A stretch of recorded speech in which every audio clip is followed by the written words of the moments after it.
Mutton curry recipe আপনাদের সঙ্গে share করব। আমি বাঙালির গৃহকথা চ্যানেল থেকে সুলেখা বিশ্বাস বলছি।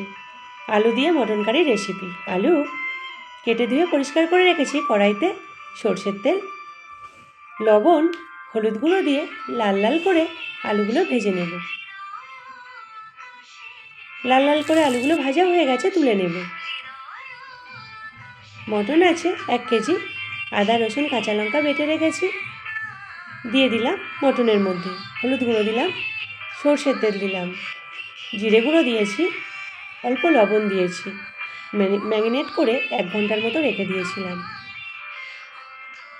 পেঁয়াজ কুচি মাংসের মধ্যে মিশিয়ে নিলাম। কড়াইতে জিরে ফোড়ন, তেজপাতা, টমেটো দিয়ে মটন দিয়ে দিলাম। বেশ কিছুক্ষণ ভালো করে কষিয়ে নিতে হবে।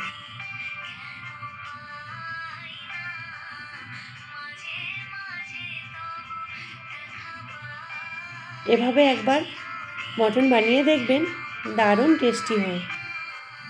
আবার একটু লবণ দিলাম, তখন অল্প লবণ দিয়েছিলাম, আর একটু দিলাম, কারণ এই সময় লবণটা দিলে মাংসের ভিতরে লবণটা ঢুকে যাবে, টেস্টটা বাড়বে।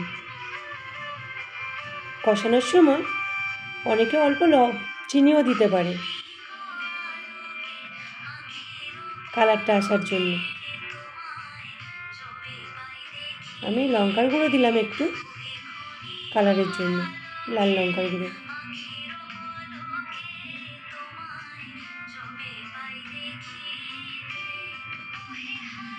কষানো প্রায় হয়ে গেছে, ভেজে রাখা আলুগুলো দিলাম।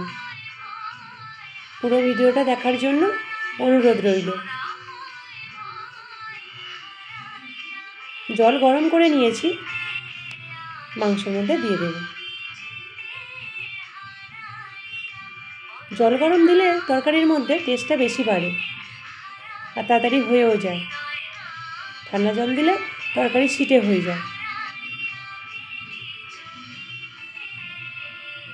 এই মটন কারি রেসিপিটি কেমন হয়েছে কমেন্টে সবাই জানাবেন। আমার ভিডিও যদি আপনাদের ভালো লেগে থাকে, লাইক কমেন্ট শেয়ার করে দেবেন।